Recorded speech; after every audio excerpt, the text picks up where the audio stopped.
ನಮಸ್ತೆ ಸ್ನೇಹಿತರೆ, ನಾನು ನಿಮ್ಮ ಪ್ರವೀಣ್. ಗುರುಭಕ್ತಿ ಯೂಟ್ಯೂಬ್ ಚಾನಲ್ಗೆ ಸ್ವಾಗತ, ಸುಸ್ವಾಗತ. ಯಾವ ಜನ್ಮದ ಕರ್ಮನೋ ಏನೋ ಗೊತ್ತಿಲ್ಲ, ನಾನೇ ಮಾಡಿದ್ನೋ ನಮ್ಮ ಹಿರಿಯರು ಮಾಡಿದ್ರೋ ಗೊತ್ತಿಲ್ಲ. ಇವತ್ತು ಜೀವನದಲ್ಲಿ ಭಾಳಷ್ಟು ನೊಂದಿದ್ದೀನಿ, ಭಾಳಷ್ಟು ಸಮಸ್ಯೆಗಳನ್ನು ನಾನು ತಗೊಳ್ತಾ ಇದ್ದೀನಿ. ಕಾರಣ ಗೊತ್ತಿಲ್ಲ.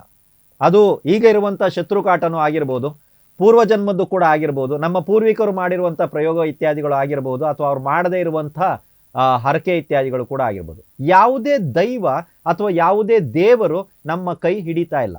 ಅದು ಕುಲದೇವರಾಗಿರಬಹುದು, ಮನೆ ದೇವರಾಗಿರ್ಬೋದು, ಇಷ್ಟ ದೇವರಾಗಿರ್ಬೋದು.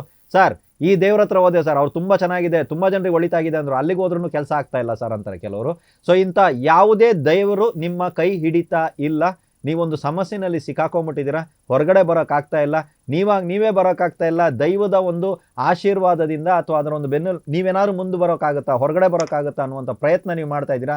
ಜ್ಯೋತಿಷದಲ್ಲಿ ಕೂಡ ಬರ್ತಾ ಇದ್ದೀರಾ, ಅಲ್ಲೆಲ್ಲೋ ಹೋಮ ಹವನ ಪ್ರಯೋಗ ಶಾಂತಿ ಕ್ರಿಯೆ ಎಲ್ಲವನ್ನ ಮಾಡಿದ್ರೂ ಕೂಡ ನಿಮ್ಮ ಸಮಸ್ಯೆ ಪರಿಹಾರ ಆಗ್ತಾ ಇಲ್ಲ, ಅಥವಾ ನೀವು ಹೊರಗಡೆ ಬರ್ತಾ ಇಲ್ಲ. ಆಯಿತಾ? ಸೊ ಎಲ್ಲ ಮಾಡಿ ಕೂಡ ಸೋತೋಗಿರುವಂಥ ಜೀವಗಳಿಗಾಗಿ ಈ ಪರಿಹಾರವನ್ನು ನಾನು ಕೊಡ್ತಾ ಇದ್ದೀನಿ. ಇದಕ್ಕೆ ನೀವೇನು ಮಾಡಬೇಕಂದ್ರೆ, ಇದು ಗೋಶಾಲೆನಲ್ಲೇ ಮಾಡುವಂಥ ಪರಿಹಾರ ಆಗಿದೆ. ಹತ್ತಿರದಲ್ಲಿ ಎಲ್ಲಾದರೂ ನಿಮಗೆ ಸಾಧ್ಯವಿದೆಯಾ ಅನ್ನೋದನ್ನು ನೋಡಿ ಪರಿಹಾರ ಪರಿಪೂರ್ಣವಾಗಿ ಕೇಳಿಸ್ಕೊಳ್ಳಿ. 5, 10, 15, 20, 25 ಹಸುಗಳು. ಆಯಿತಾ? ಈ ರೀತಿ 5ರ ಮಗ್ಗಿ ತಗೊಳ್ಳಿ ನೀವು. ಓಕೆನಾ? ಇದು ಕನಿಷ್ಠ ಅಂದರೆ 5.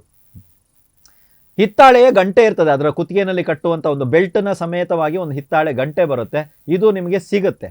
ಸೊ ಈ ರೀತಿ ಒಂದು 5 ಹಸುಗಳಿಗೆ ತಗೊಂಡು ಹೋಗಿ ಕೊಡುವಂಥದ್ದು, ಕಟ್ಟುವಂಥದ್ದನ್ನು ನೀವು ಮಾಡಬೇಕು. ನಿಮ್ಮ ಮುಂದೆ ಅವ್ರು ಕಟ್ತಾರೆ, ಅಥವಾ ನೀವಾದರೂ ಕಟ್ಟಬೇಕು, ಅಥವಾ ಅವ್ರಿಗಾದರೂ ಕೊಡಿ. ಗೋಶಾಲೆಯಲ್ಲಿ ಭಾಳಷ್ಟು ಹಸುಗಳು ಇರ್ತವೆ, ಬೇಕಾದ್ರೆ ಒಂದೇ ಕಡೆ ಹೋಗಿ ಅಲ್ಲಿ ಕೊಟ್ಟಾಗ ಅವರು ಕಟ್ಟಿಸ್ಕೋತಾರೆ ಅಥವಾ ಕಟ್ತಾರೆ. ಆಯಿತಾ? ಕನಿಷ್ಠ ನೀವಾದರೂ ಕಟ್ಟಿ. ಈ ರೀತಿ ಹಸುಗಳಿಗೆ ಹಿತ್ತಾಳೆಯ ಗಂಟೆ, ಮತ್ತೆ ಮೆನ್ಷನ್ ಮಾಡ್ತಾ ಇದ್ದೀನಿ, ಅದು ಹಿತ್ತಾಳೆಯ ಗಂಟೆನೇ ಆಗಿರಬೇಕು. ಇದನ್ನು ಕೊರಳಲ್ಲಿ ಕಟ್ಟಬೇಕಾಗತ್ತೆ. ಎಷ್ಟು ದಿನಗಳ ಮಟ್ಟಿಗೆ ಆ ಕೊರಳಲ್ಲಿ ಆ ಗಂಟೆ ಇರುತ್ತೋ, ಎಷ್ಟು ದಿನಗಳ ಮಟ್ಟಿಗೆ ಆ ಗಂಟೆ ಶಬ್ದ ಮಾಡ್ತಾ ಇರ್ತದೋ, ನಿಮ್ಮ ಜೀವನದಲ್ಲಿ ಪರಿವರ್ತನೆ ಪ್ರಾರಂಭ ಆಯ್ತಂತಲೇ ತಿಳ್ಕೊಳ್ಳಿ. ಅದೇ ದಿನ ಅದೇ ಕ್ಷಣದಿಂದನೇ ನಿಮ್ಮ ಜೀವನದಲ್ಲಿ ಪರಿವರ್ತನೆಗಳಾಗೋದಕ್ಕೆ ಪ್ರಾರಂಭ ಆಗ್ತಾ ಇರ್ತದೆ. ಯಾವ ದೈವ ಅಥವಾ ಯಾವ ದೇವರು ನಿಮ್ಮ ಒಂದು ಪ್ರಾರ್ಥನೆಯನ್ನು ಕೇಳ್ತಾ ಇಲ್ಲ ಅಂತ ನಿಮ್ಗೆ ಅನಿಸುತ್ತೋ, ಯಾವ ಹೋಮ ಪೂಜೆ ಹವನ ಇತ್ಯಾದಿಗಳನ್ನು ಮಾಡಿ ಈ ಸಮಸ್ಯೆಯಿಂದ ನಾನು ಹೊರಗಡೆ ಬರೋಕ್ಕೆ ಆಗ್ತಾನೇ ಇಲ್ಲ ಅಂತ ನಿಮ್ಗೆ ಅನಿಸುತ್ತೋ, ಅಥವಾ ಏನು ಕರ್ಮ ಆಗಿದೆ, ಅಥವಾ ಏನು ಶಾಪ ಇದೆ, ಏನು ದೋಷ ಇದೆ ಗೊತ್ತಿಲ್ಲ, ಆ ದೋಷದ ವತಿಯಿಂದ ಇಷ್ಟು ನಾನು ನೋವನ್ನು ಅನುಭವಿಸ್ತಾ ಇದ್ದೀನಿ ಅಂತ ನೀವು ಅನ್ಕೋತಾ ಇದ್ದೀರೋ, ಇದರಿಂದ ನೀವು ಈ ಚಿಟಕಿ ಹೊಡೆಯೋಷ್ಟರಲ್ಲಿ ಹೊರಗಡೆ ಬರ್ತೀರಾ. ಈ ಪ್ರಯೋಗವನ್ನು ಮಾಡಿ ನೋಡಿ.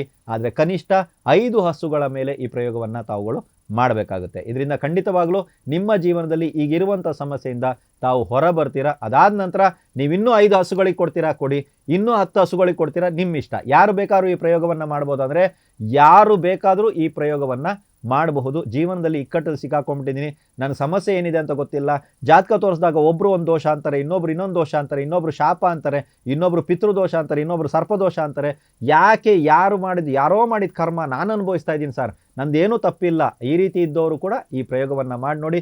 ಖಂಡಿತವಾಗ್ಲೂ ನಿಮ್ಮ ಸಮಸ್ಯೆಗೆ ಒಂದು ಪರಿಪೂರ್ಣವಾದಂಥ ಫುಲ್ ಸ್ಟಾಪ್ ಸಿಕ್ಕೇ ಸಿಗುತ್ತೆ. ಎಲ್ರಿಗೂ ಒಳ್ಳೆಯದಾಗಲಿ.